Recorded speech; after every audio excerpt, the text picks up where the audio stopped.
Mami, di kwanto al butong? 10 peso uno. Kasi sa prosa kasi aki de la Paz, kapag kapag tapo na igatan at something ice, kaya super. Sa prosa kasi talaga. Sa prosa talaga.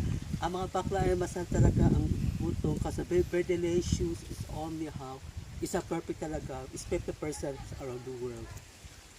Yan talaga marami dito. Ang mga bakla ay dito sa La Paz ay masarap mahangin.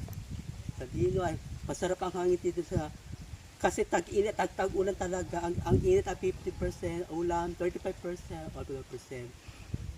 Kasi ang buto ay masarap at tatagahigit ako sa mga sa bruso talaga kaya buto. Pero sa bruso, mas mayaman talaga. Yan talaga. Ang higit sa kapangyarihan, ang butong masarap talaga, 10% talaga. Maraming salamat po.